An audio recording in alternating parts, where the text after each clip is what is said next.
Hello everyone. आज हम बात करने वाले हैं एक बहुत इंपॉर्टेंट टॉपिक के बारे में जिसका नाम है ऑल अबाउट एडवांस टैक्सेशन। ये हमारा एक प्रोफेशनल लेवल का स्ट्रैटेजिक प्रोफेशनल लेवल का एक एग्जाम है जिसके बारे हर चीज जो है वो मैं आपको बताऊंगी। आज आपको इसके बारे में पता होना चाहिए prior to selecting this optional exam.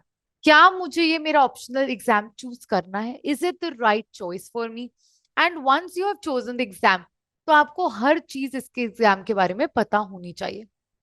अब एडवांस टैक्सेशन के बारे में समझेंगे। सबसे पहला क्वेश्चन जो आता है, व्हाट इज एटीएक्स? एटीएक्स है एडवांस टैक्सेशन, एसीसीए का प्रोफेशनल लेवल का एग्जाम।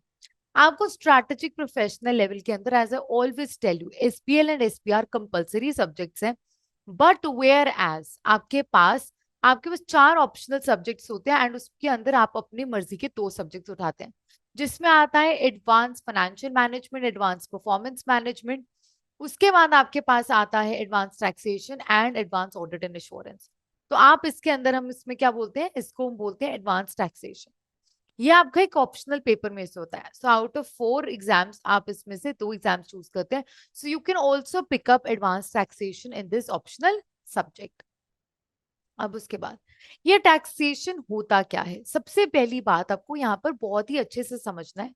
एडवांस टैक्सेशन जो होता है, टैक्सेशन के बाद हम बेसिकली इसमें यूके टैक्सेशन पिक करते हैं, और आपके पास एडवांस टैक्सेशन के अंदर आपके पास आते हैं कुछ टैक्सेस जो आपको यहाँ पे पढ़ने होते हैं। तो कुछ टैक्सेस में कौन सा टैक्स आएगा? आपके पास आता है इनकम टैक्स, उसके बाद आता है आपके पास कॉरपोरेशन टैक्स, और उसके बाद आपके पास आता है कैपिटल गेन्स का टैक्स, सीजीटी आता है। देन उसके बाद आपके पास आता है आईएचटी, और उसके बाद आपके पास आता है वैट। ठीक है, that is value added tax. साथ में आपके पास स्टैम्प ड्यूटी, लैंड टैक्स भी होते हैं, जिसको हम बेसिकली सेपरेट टैक्स की तरह कंसिडर नहीं करते हैं। राइट। सो ये कुछ टैक्सेस जो हैं वो आपको पढ़ने होते हैं, और उसके बाद आपको अपने एग्जाम के लिए अपियर करना होता है। राइट। अब उसके बाद why to choose this optional subject? मैं इस ऑप्शनल सब्जेक्ट को क्यों चूज करूं? The reason, there are so many reasons कि आप एडवांस टैक्सेशन का पेपर अपने ऑप्शनल सब्जेक्ट में क्यों चूज करें। अगर आपको प्रैक्टिकल सब्जेक्ट पसंद है तो आपको एडवांस टैक्सेशन का पेपर चूज करना चाहिए। इसके अंदर आप कंटेंट को समझेंगे, आप टैक्स को समझेंगे, और उसकी इम्प्लीमेंटेशन एप्लीकेशन के ऊपर वर्क करेंगे। सो that is one aspect of the paper. तो आपको ये एस्पेक्ट की वजह से जरूर पेपर उठाना चाहिए, क्योंकि ये है एक प्रैक्टिकल सब्जेक्ट। तो आप इसमें क्या समझेंगे? बेसिकली आप समझेंगे कि कैसे टैक्स वर्क कर रहा है, और टैक्स किस तरीके से वर्क करेगा, और मैं टैक्स सेविंग्स कैसे कर सकती हूँ। तो यहाँ पे ये प्रोफेशनल लेवल का एग्जाम है, तो ये आपको बेसिक क्वेश्चन सॉल्व करने के लिए नहीं बोलेंगे, बहुत स्ट्रैटेजिक लेवल पे जाकर आपको एज अ और टैक्स मैनेजर आपसे क्वेश्चन सॉल्व करवाएंगे। फॉर एग्जाम्पल वो आपको बोलेंगे कि इसमें टैक्स सेविंग कैसे हो सकती है, आप टैक्स एफिशिएंट कैसे बन सकते हैं। तो इस तरीके के क्वेश्चंस आपको आते हैं। सो अगर आपको प्रैक्टिकल एस्पेक्ट पसंद है तो डेफिनेटली ये सब्जेक्ट आपके लिए है। उसके बाद अगर आपको टैक्सेशन का पेपर बहुत अच्छा लगा तो आपको डेफिनेटली एडवांस टैक्सेशन का पेपर पिकअप करना चाहिए। राइट। उसके बाद एडवांस टैक्सेशन पेपर की एसीसीए के अंदर बहुत अच्छी पास परसेंटेज है। सो वी ऑलवेज प्रेफर कि आपको स्टूडेंट्स को ये एडवांस टैक्सेशन का पेपर जरूर पिक करना चाहिए।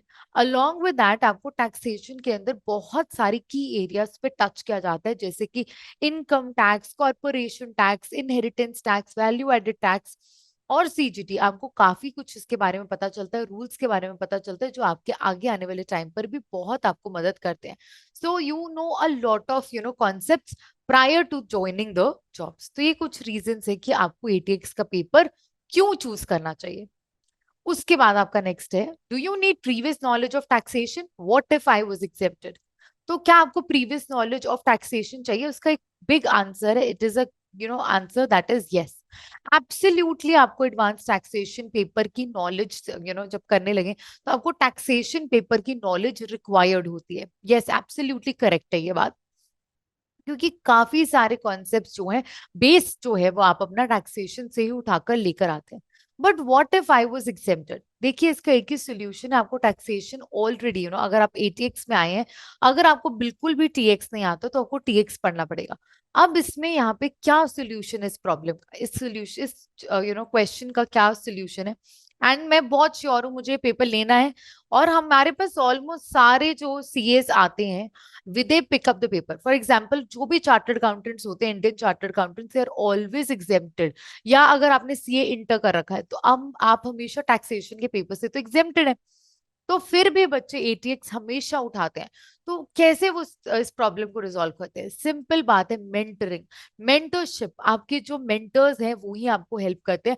हम आपको बेसिकली आपका बेस बनाते हैं, उसके बाद आपको एडवांस लेवल पे लेके जाते हैं। That's the only solution to this problem. तो आपको सिंपल सी बात समझनी है, आपको कोई भी सब्जेक्ट आप ऑप्शनल उठाएंगे, अगर आपको कोई भी एग्जाम एग्जेम्प्टेड था तो आपको उसका बेस नॉलेज आपके टीचर्स ही बिल्ड करके दे सकते हैं। That's the only solution, right? Pass percentage, it has a great pass percentage. 44 to 48% के आसपास पास परसेंटेज रहती है, which is wonderful for the optional subjects. ACCA की ऑप्शनल सब्जेक्ट्स की पास परसेंटेज काफी कम रहती है, बट एएफएम एंड एटीएक्स की पास परसेंटेज काफी अच्छी मेंटेन्ड है। तो यहाँ पे इसकी पास परसेंटेज काफी अच्छी रहती है, क्योंकि एग्जाम्स जो होते हैं वो काफी प्रैक्टिकल होते हैं, तो आपको यहाँ पे इस एग्जाम को सॉल्व करने में प्रॉब्लम नहीं आती है बिल्कुल भी। एग्जाम का फॉर्मेट क्या होता है? तो इसके एग्जाम का फॉर्मेट का बताने से पहले मैं बता देती हूँ, एसीसी के अंदर जो आपके स्ट्रैटेजिक प्रोफेशनल लेवल के एग्जाम्स होते हैं वो 100 मार्क्स के एग्जाम होते हैं, और उसके अंदर आपके पास परसेंटेज 50 मार्क्स का होता है, राइट? सो यहाँ 50 मार्क्स जो है वो आपके पासिंग मार्क्स होते हैं। एंड उसके अंदर आपको ये समझना पड़ेगा, out of this 100 marks paper, आपका 80 मार्क्स तो आपको क्वेश्चन से आते हैं, बट 20 मार्क्स आपको प्रोफेशनल स्किल्स के दिए जाते हैं, प्रोफेशनल मार्क्स दिए जाते हैं। वो क्यों दिए जाते हैं? जैसे आप अपना आंसर ड्राफ्ट करते हैं तो वो आपका कमर्शियल एक्यूमेन देखते हैं कि आपने कमर्शियल पॉइंट ऑफ व्यू कितना रखा है अपने पास। प्रोफेशनल स्केप्टिसिज्म, एनालिसिस, इवैल्यूएशन, ये सब स्किल्स जो है आपकी वहां पर टेस्ट की जाती हैं when they are testing you for the professional marks. जैसे क्वेश्चन नंबर 1 आएगा, आपको 3 क्वेश्चंस आते हैं, 1, 2 एंड 3। और उसके बाद फर्स्ट क्वेश्चन जो होता है वो primarily corporation tax and income tax आता है, बट यहाँ पे ब्लेंडेड हो सकता है, यहाँ पे आईएचटी वैट भी बीच में डाल के वो इम्प्लीमेंट यहाँ पे आपसे क्वेश्चन पूछ सकते हैं। तो 50 मार्क्स के क्वेश्चन में से आप लगा लीजिए around about 40 marks, around about नहीं, 40 मार्क्स आपको मार्क्स मिलते हैं क्वेश्चन के लिए, एंड 10 मार्क्स आपके प्रोफेशनल मार्क्स होते हैं। Second and third question 25 and 25 marks होते हैं, जिसमें से 20 मार्क्स आपको मिलते हैं क्वेश्चन में से, 5 मिलते हैं आपको professional marks. And same 20 from the question and 5 from the professional marks. And आपको टोटल आपके प्रोफेशनल मार्क्स कितने हो गए? 20 आपके प्रोफेशनल मार्क्स होते हैं। So professional writing is also very important. So इसलिए बहुत इंपॉर्टेंट है कि आप अपने लिए गाइडेंस जरूर चूज करें, because it's very very important and it is required for your and. Learning techniques, एक लास्ट क्वेश्चन जो मैं इसका टेकअप करूंगी, learning techniques for the ATX exam. बहुत बार बच्चे बोलते हैं कि मैम सिलेबस बहुत वास्ट है, सिलेबस बहुत एडवांस है, हम किस तरीके से लर्न करें?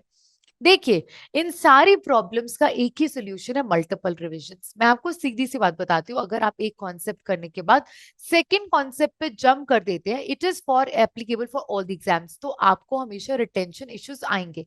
तो आपको क्या करना है, फर्स्ट टॉपिक करने के बाद उसको रिवाइज करना है, then you have to move to the second topic, then second topic करने के बाद उसको रिवाइज करना, and you have to revise first and second topic together.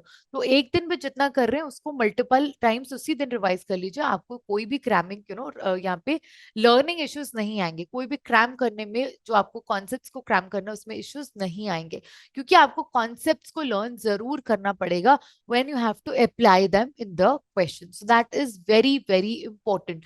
ये आपको हमेशा हम बताते हैं कि इस तरीके से आप इसको कॉन्सेप्ट्स को लर्न करें। Please do not move to the next part prior to attending the first part, and first part करने के बाद उसको हमेशा लर्न करें। अगर प्रैक्टिकल लाइव सेशंस में भी जा रहे हैं तो फर्स्ट लाइव सेशन के बाद लर्न करें, and then only go to the second live session. अगर आपको हो सकता है कि सेकंड लाइव सेशन तक आपने फर्स्ट को रिवाइज नहीं किया, तो मेक इट अ पॉइंट कि सेकंड के बाद फर्स्ट एंड सेकंड जो है लाइव सेशन को आपने अच्छे से लर्न कर लिया है।